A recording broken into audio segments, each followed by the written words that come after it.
Star जब young थी तब उसे पता चला था कि उसकी क्वर्क की भी एक लिमिट है। अपनी क्वर्क का यूज कर वो खुद को एक हद तक ही पावरफुल बना सकती है। लोगों को लगता था कि स्टार लड़की है, शायद इसलिए ये होता है, लेकिन उसके सोल्जर साथी कहते हैं कि उसकी क्वर्क का उसके लड़की होने से कोई लेना देना नहीं है, और अगर स्टार को कभी जरूरत पड़ती है तो वो सब लोग उसके साथ हैं। साथ ही उसे खुद को ऑलमाइट से कंपेयर नहीं करना चाहिए। वो ऑलरेडी काफी स्ट्रॉन्ग है और वो जल्द ही ऑलमाइट के लेवल तक पहुंच जाएगी। ये सब सुनकर स्टार को काफी अच्छा लगा था। कहानी वापस प्रेजेंट में आती है। टियामत मिसाइल आ चुकी थी, लेकिन स्टार को उन्हें छूकर ऑर्डर देना होगा ताकि वो शिगाराकी को जाकर लगे। ऐसा करने पर उसकी लेजर खत्म हो जाएगी, जो कि शिगाराकी को एक जगह पर रोके हुए है। शिगाराकी भी सोचता है कि इस अटैक का उस पर ज्यादा असर नहीं हो रहा, वो बस उसे रीजनरेट करने से ही रोक रही है। यानी कि स्टार जरूर कोई दूसरा अटैक करने वाली है जो इतना बड़ा होगा कि एक बार में ही शिगाराकी को मार दे। स्टार का प्लान यही था कि वो शिगाराकी पर सारी मिसाइल्स से हमला करे, जिससे उसका नाम और निशान ही मिट जाए। अब स्टार उन मिसाइल्स को अपने हाथ में पकड़कर उनकी दिशा मोड़ने का ऑर्डर देती है। ऐसा करने पर उसका लेजर वाला ऑर्डर खत्म हो जाता है। शिगाराकी अब उड़कर यहाँ से भागने की कोशिश करता है, लेकिन पायलट्स उस पर लेजर मार के उसे रोक लेते हैं। स्टार अब उन सारी मिसाइल्स को शिगाराकी की तरफ ब्लास्ट कर देती है, जिससे बड़ा सा धमाका होता है, जिसे काफी दूर से एंडेवर भी देख लेता है। स्टार अब उस धमाके वाली जगह को देखती है और सोचती है कि वो मरा कि नहीं, लेकिन तभी उसे वहाँ पर एक पतला सा होल नजर आता है, जिसके बाद शिगाराकी उस होल में से बाहर निकलता है। शिगाराकी स्टार का प्लान समझ गया था, इसीलिए जैसे ही स्टार की लेजर बंद हुई, उसने अपने डीके का यूज कर अंडरग्राउंड एक पतला सा गड्ढा बना लिया और उसी के अंदर छुप गया, जिससे धमाके का उस पर ज्यादा असर नहीं हुआ। और पानी से जो बाहर निकलकर भाग रहा था वो नोमू था, जिसे सभी पायलट्स ने शिगाराकी समझा था। अगर शिगाराकी एक सेकंड भी लेट होता तो जरूर मारा जाता। शिगाराकी अब स्टार की तरफ बढ़ने लगता है और अपने नोमू को फटने का ऑर्डर देता है, जिससे कि एक ब्लास्ट होता है और कई सारे जेट्स इनसे दूर हो जाते हैं। शिगाराकी अब स्टार के और पास जाता है और कहता है कि वो क्वर्क मुझे दे दो, हम उसकी पावर का बेहतर इस्तेमाल करेंगे। शिगाराकी एक जेट के ऊपर खड़ा था और उसका पायलट स्टार से कहता है कि वो अपने जायंट फॉर्म से उसे और शिगाराकी दोनों को कुचल दे, लेकिन स्टार जानती थी कि इससे भी शिगाराकी रीजनरेट कर लेगा। पायलट उसे फिर से कहता है, लेकिन स्टार ऐसा नहीं कर पाती और फिर शिगाराकी जंप मारकर सीधा स्टार के चेहरे पर हाथ रख देता है। अब शिगाराकी और ऑल फॉर वन दोनों एक साथ सोचते हैं। वो बिल्कुल नहीं चाहता था कि वन फॉर ऑल और न्यू ऑर्डर मिलकर उससे लड़े, इसीलिए उसने हीरो कमीशन के हेड को मरवा दिया और विदेशों में अपने दोस्तों से कहा कि वो भी तबाही मचाएं, जिससे वहाँ की सरकारें जापान की मदद के लिए हीरोज ना भेज सके। उसका मेन प्लान था शिगाराकी की बॉडी को परफेक्ट करना, फिर वन फॉर ऑल चुराना और उसके बाद न्यू ऑर्डर हासिल करना। इन दोनों क्वर्क्स के साथ पूरी दुनिया उसके कदमों में होगी, लेकिन उसका स्टार से इतनी जल्दी लड़ने का कोई मन नहीं था। फिर भी उसने अपनी अधूरी बॉडी के साथ स्टार से लड़ने का जुआ खेला और अब इस जुए को वो जीत चुका है।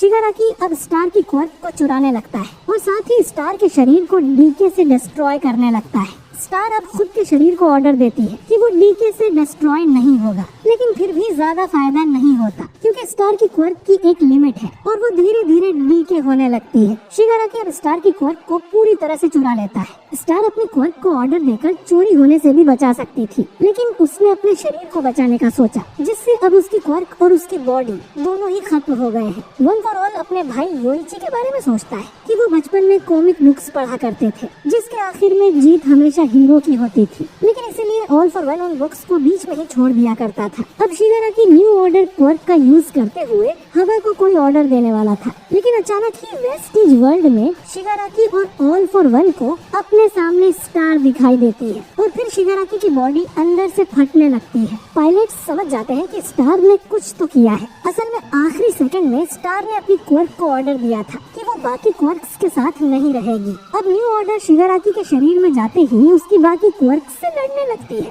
और एक एक करके उसकी क्वर्क्स को मारना शुरू कर देती है। स्टार को पता था कि ज्यादा से ज्यादा बुरा यही होगा कि उसकी क्वर्क चोरी हो जाएगी और वो मारी जाएगी। वैसे तो वो अपने आप को भी बचाना चाहती थी, लेकिन दुनिया के लिए इतने बड़े खतरे को मारने के लिए स्टार खुशी खुशी खुद को कुर्बान कर देती है। अब स्टार अपने सोल्जर साथियों के बारे में भी सोचती है और उसका साथ देने के लिए उन्हें शुक्रिया करती है। शिगाराकी समझ जाता है कि उसकी क्वर्क्स आपस में लड़ रही है और एक दूसरे को मार रही है। न्यू ऑर्डर उसके शरीर में जहर की तरह काम कर रहा है, लेकिन क्वर्क्स को सिर्फ चुराया जा सकता है, या तो किसी को दिया जा सकता है। तो शिगाराकी को इस जहर से पीछा छुड़ाने के लिए ये क्वर्क किसी और को देनी होगी। वो किसी पायलट को पकड़ने का सोचता है, लेकिन वो सभी उससे दूर होकर उस पर लेजर शूट करने लगते हैं। इधर न्यू ऑर्डर शिगाराकी के अंदर उसकी क्वर्क्स को खत्म करते जा रही थी, जिससे शिगाराकी कमजोर हो रहा था। स्टार याद करती है कि कैसे ऑल माइट ने उसे बचाया था, जिस वजह से स्टार ने भी हीरो बनने का सपना देखा, और अब वो ऑल माइट के उस उपकार का बदला चुका रही है। वो अपने सोल्जर साथियों को एक आखिरी सैल्यूट करती है, और इसी के साथ स्टार का पूरा शरीर डीके होकर